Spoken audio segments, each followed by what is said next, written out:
Alright everyone, it's Flick to Win with a new video. In this video we're going to go through the 1968 advanced rules which I play, which I use on my 2-player and solo games. So we're going to break it down into different parts, because if I fit it all in one video it might get confusing, so we're going to split it all into different parts. And today we're going to start with part 1, which is the goalkeepers and the defenders. And this is for the 1968 advanced rules. Okay, so we're going to start off with the 2-player goalkeeper and some of the rules that are in place for the goalkeeper. First of all, when defending a shot in a 2-player game, it's very important. I'm just going to use this as an example. Very important. Let's say you have a shot on here. Don't know if you can get him in camera, or is he in camera? Yeah, he's on. He's behind the goal line, so he's got a shot on. It's very important that in a 2-player game that the keeper stays on the ground at all times before the shot. He's allowed to, as soon as the flick's been taken, he's allowed to advance in the air to defend the shot. So yeah, so that's one of the main things with goalkeeping in the 2-player rules, is that you must stay, his base must stay on the ground and not be raised before he's like that before he takes the shot. So it's important that the base stays on the ground, and plus he's not allowed out the 6-yard box, 6-yard area. So yeah, base on the ground, the 2-player keeper. Okay, that's the base part sorted. The next part of the rules is, well, this is a house rule with me. There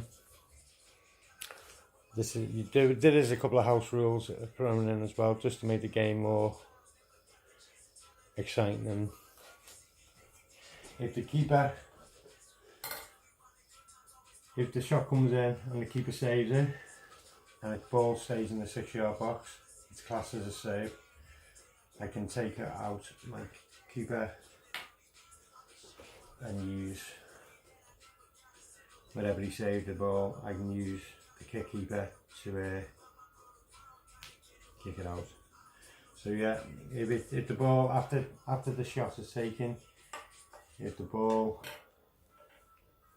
is saved and stopped in the 6-yard box and stays in the 6-yard box, even on the line, it's classed as a save by the keeper, and the keeper has possession of the ball. The next one is if the keeper saves it. So let's say the keeper saves it and it comes out the 6-yard box and advances out the 6-yard box. There is a rule.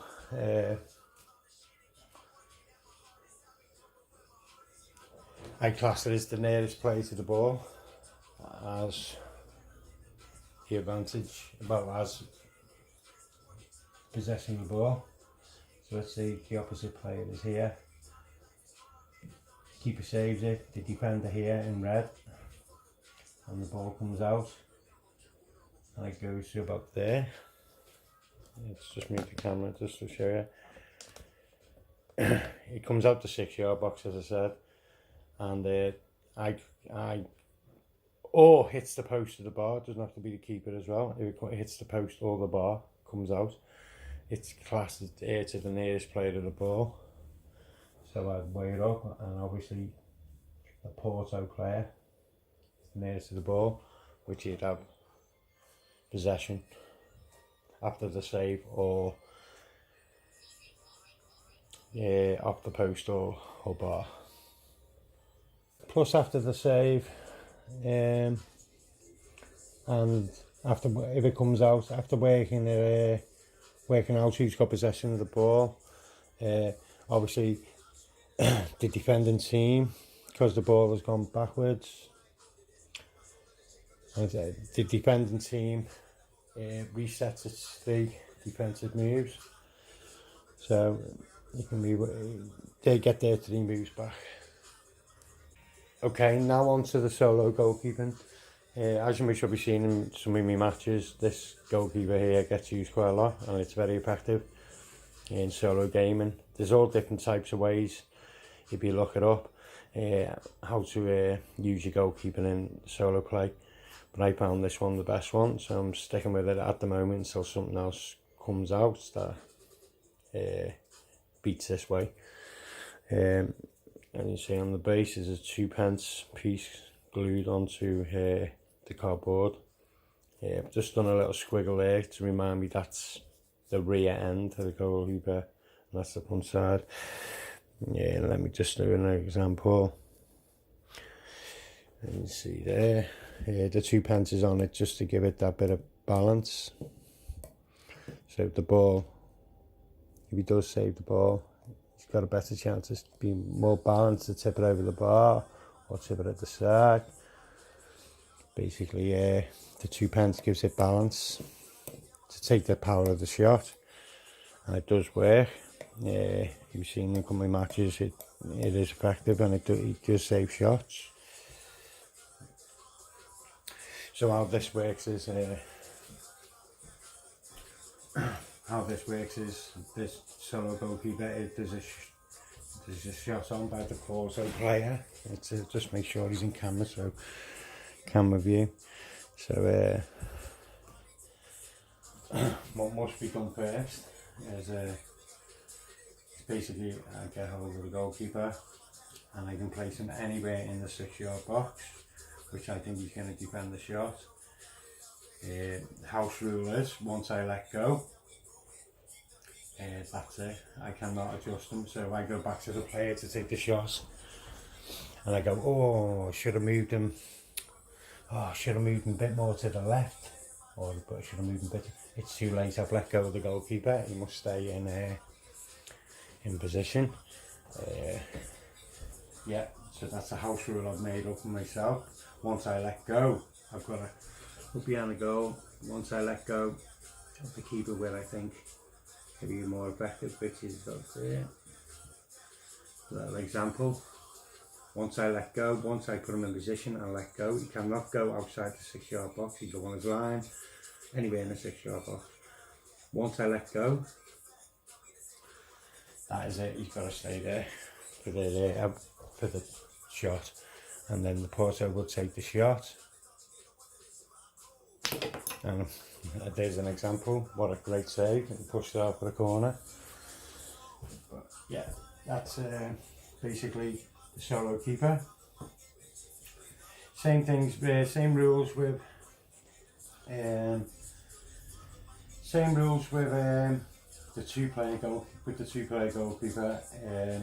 If he saves it and it stays in the 6-yard box, it's a class as a goalkeeper. What I must do there is remove the solo keeper to bring out the kicking keeper after the save and kick the ball out. And everything else is basically the same. Corners, off the post, if it comes out the area, it goes to the nearest player. If it comes out the 6-yard, everything's the same. Post, bar, if it hits the bar and comes back out, it's nearest player. So it's all the same rules. Okay, goalkeeper attempting to kick the ball is basically works with both solo and 2-player. I'll put the 2-player in. The opposite player kicks the ball up and he misses it. I have an opportunity to either, I've zoomed the camera out, haven't I? I have an opportunity to either use one of my outfield players to get the ball, or if I think he can reach it, I can take out my keeper, which you must do before the kicking keeper comes out. Place the keeper, I can use this keeper anytime I want to come to attempt to get the ball, to clear it or get up the pitch on my turn. If I don't want to use an outfield player, all rules apply with the goalkeeper. He only gets 3 kicks as well. So I must place the goalkeeper where I think's best. He must not come out the 6-yard box, and he must attempt to clear the ball like that. So yeah, so instead of using one of my outfield players, I can say I'm going to use my keeper. So I must remove the keeper. If it's a solo keeper, I take him out of play. If it's a 2-player, he must come out of goal, and he attempts to kick it out. And yeah, I want to use my keeper to go with the ball instead of one of my outfield. I can still go for my outfield players because I've got possession because they've missed it. But I can. It might be too far. It might be up the pitch where I can't use my keeper, which I don't want to risk it. But in some occasions, I can, because these lads is their player, and I can say I want to use them. And same rules apply with the goalkeeper. He gets 3 flicks, so let's say he hits it there, he's gone over 2, and then his third one, you just kick it. So another how it works as well is, if I do decide to use my goalkeeper, and I kick it once, I take him off the field, replace him with the solo or two-player keeper, and start using the outfield players. In some occasions, when you decide to use the kicking keeper and you remove the solo keeper or the 2-player keeper to use your keeper, in some occasions you might miss it. And what basically happens there is you put the goalkeeper back in. You can replace him with either your solo or your 2-player keeper, and the opposite player, because you missed it, gets the opportunity of the ball. And in other occasions, I allegedly select my keeper to go for the ball instead of an outfield player. If I hit the ball and it hits an opposite team player in my half of the pitch, I, instead of putting in the 2-player keeper or the solo keeper, the kicking goalkeeper has to go into play. Now that does apply. I've just put this rule in. It applies just for my half of the pitch. If the goalkeeper gives possession away on his kick to the opposite player, I have to put the kicking keeper in goal until the shot is missed, the shot is scored, or the opposite player misses the ball and it goes back to me. I can replace, as soon as the ball is in the out of play or whatever, as soon as that, I can replace him, take him back out and replace him with the keeper of choice, either solo or. That's only when it changes play that happens. If the goal kick is kicked out and it goes to an opposite player, I'll move the camera on here, into the opposite half, that is fine. You give possession away, but it doesn't have to go in goal because it's in the opposition's half. So basically, your normal keeper, you take him back out, and the normal keeper can go back in goal. It only applies that the kicking keeper has to go in goal when it's in our half of the pitch, as you can see there, our half, and he give possession away on the kick. Okay, now we're on to defenders in advanced rules. Before kick-off of the game, it's important that it is a proper formation that you pick, and it does say that in the advanced rules. it must be a proper formation. So 4-4-2, 4-3-3, whatever, as long as it is a proper formation, that's important in 68 rules. Like basically I couldn't put all my players on the line and have no back, or I couldn't put like, you know, let's just say for instance, looking like that is a different play of Subbuteo. That's for another type of game of Subbuteo. In advanced rules, it must be you must set up before the start of the game with a proper formation. Okay, defenders rule. Another rule for defenders is if you win possession of the ball, or the player loses the ball, it's basically your possession of the ball. The ball's about here, so this is one of the rules. It's important that there is always a defender behind the line. You must always have a defender behind the shooting line. So if I want to temper this ball, because there's another player behind the line, I can use him. If he was not in the area and the ball was, say, there, closer to the player in the box, I could not use that player in the box, because if I use him, there's no players left behind the line. There always has to be a defender behind the line. So if the ball was there and I did win possession, I could not use this player. I would actually have to use a different type of player, because the rules actually say there always be a defender behind the shooting line. So that is important. Okay, second part, another part of defending in advanced rules, in 1968 advanced rules, what they've done is basically to put this rule in place to get the flow of the game, to keep the nice flow of the game, and keep it more realistic as possible.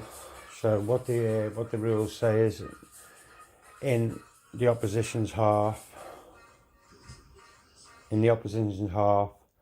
they can knock the ball around, and you cannot do a defensive flick. Like I could not deflect there, I could not move. In certain rules, as soon as the opposite player takes his flick, you can move a defender in. But in the 68 advanced rules, in the opponent, the opposite player's half, you cannot make it a defensive flick. So basically, so I cannot do anything while they are passing it around. I cannot do any defensive flicks whatsoever until it enters my half. The start of defensive flicks starts in the defender's half.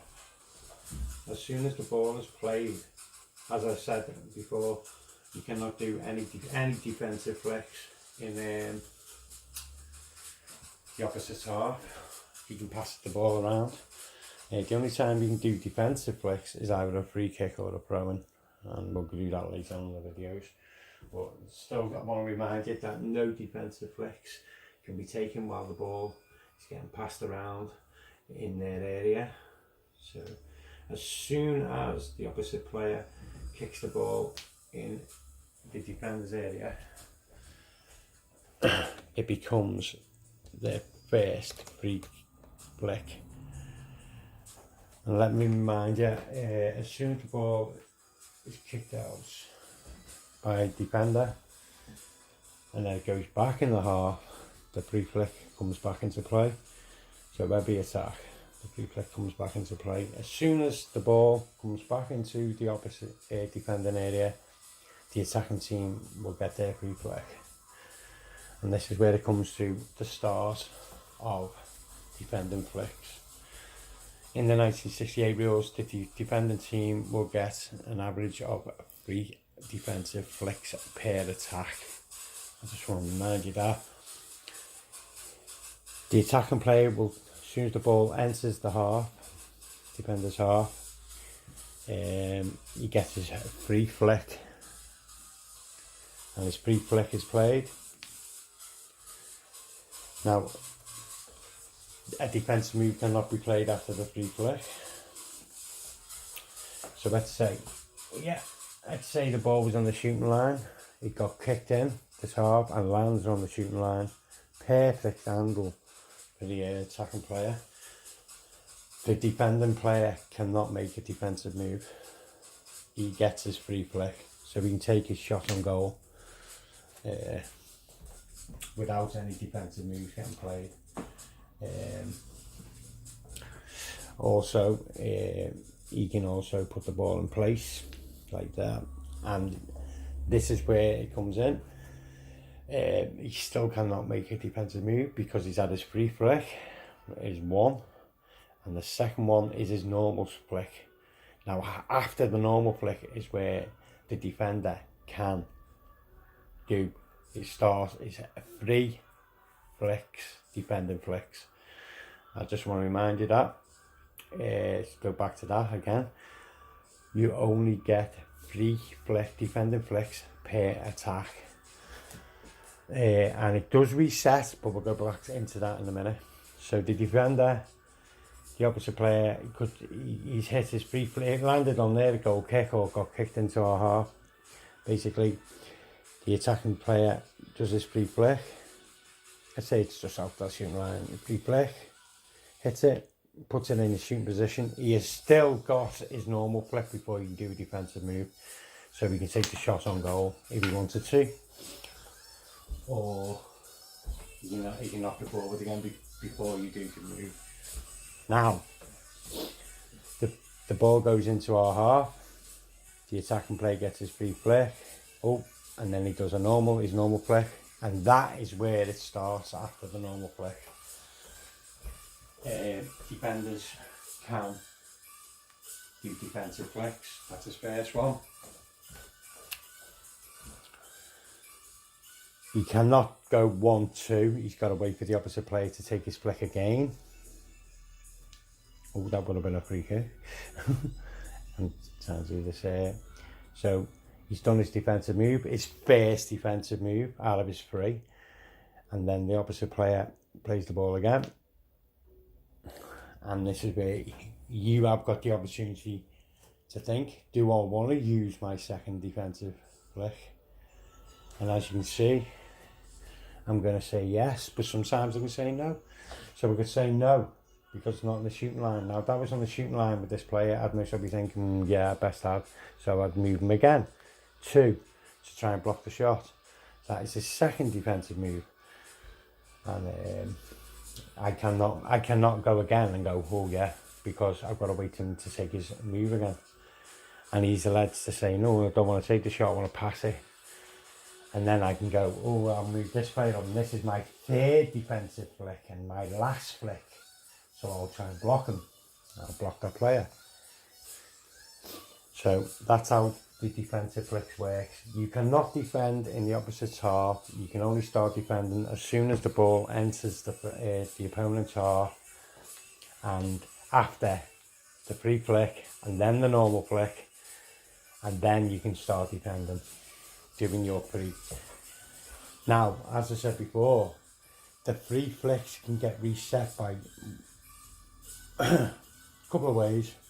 The ball goes out for the throw-in, it resets the free flicks. Corner resets the free flicks.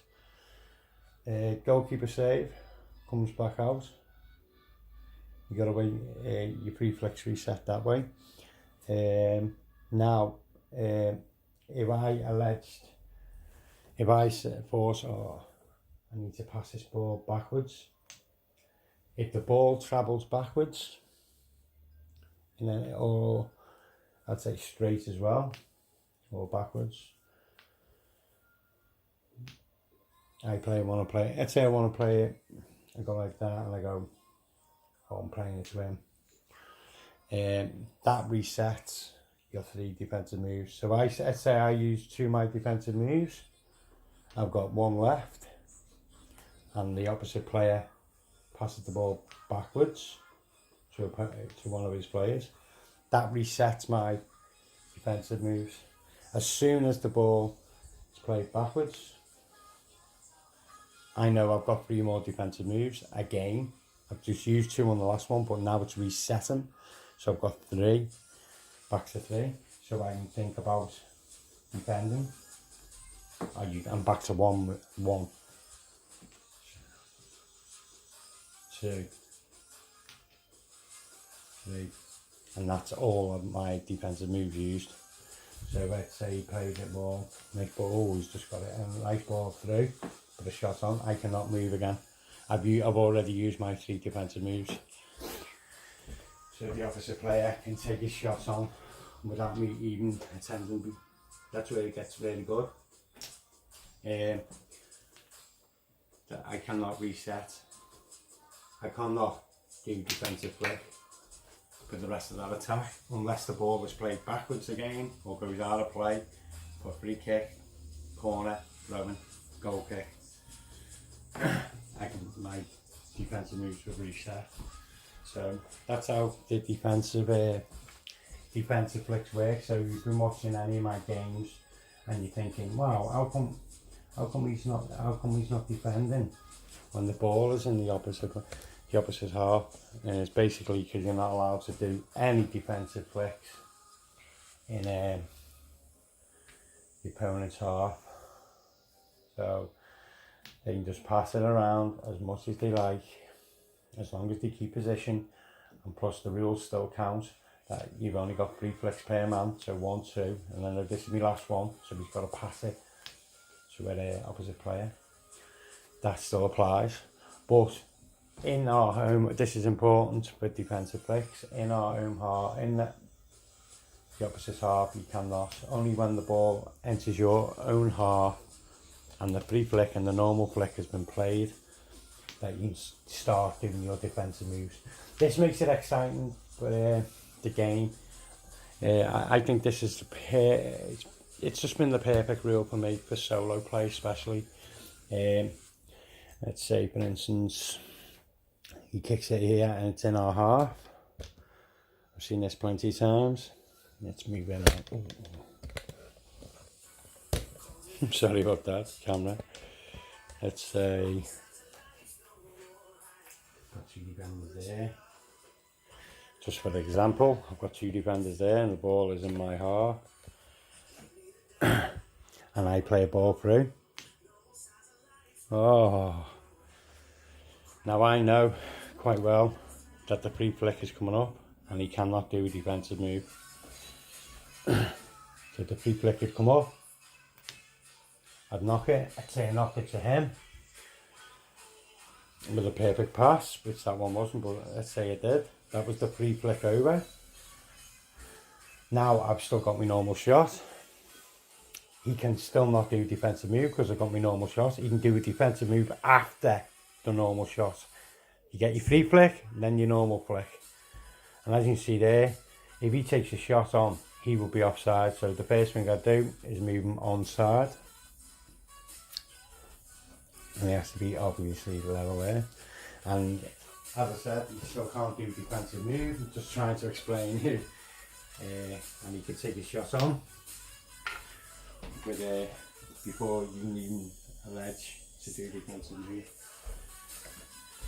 So that was just a quick video on goalkeepers and defenders, how it works in advanced rules. I'm doing this videos because one of subscribers has wished me to do a video. Just started with goalkeepers and defending, how it works. So I hope it hasn't confused you in my gameplay, thinking, wow, why isn't he doing any defensive flicks here now? As soon as he takes it, shouldn't he be doing a flick, a defensive flick? No, it doesn't work in this advanced rules. The ball in the opponent's area, he can knock it around to the rules as much as he likes. No defensive no defensive flicks can be flicked until it goes in your area. That's when. So just remind him. just make it sink in. Just keep on watching the videos, and I mean, rewind the video, and just keep on watching until it sinks in. But yeah, I find these rules absolutely fantastic for solo Subbuteo. I wouldn't, after playing these rules, I wouldn't want it anyway, because basically, if I do play it any other way, most of the rules in Subbuteo, I think is after the opponent does a play, defender does a play, after the opponent does a play, defender does a play, and you're blocking each other out. This is if you're thinking about going solo, these rules are worth looking into. Definitely, it's just well suited for solo Subbuteo. But yeah, I don't think, because I play a lot of solo, I don't think I'd look back on different rules. I'm sticking with the 68 rules because it just suits solo play. So big thanks for watching the video. As you can see, I've got a game ready for tonight. Porto in the ISL League. I've got a game tonight, solo game. My B team in the ISL League. My B team, Porto, FC Porto, playing Stoke City. I will be recording it, so keep an eye out for it. Next on this rules video though, I'll be doing the attacking and outfield players, how that works. But yeah, that was just a goalkeeping and defenders part of it. So thanks for watching. See you guys later.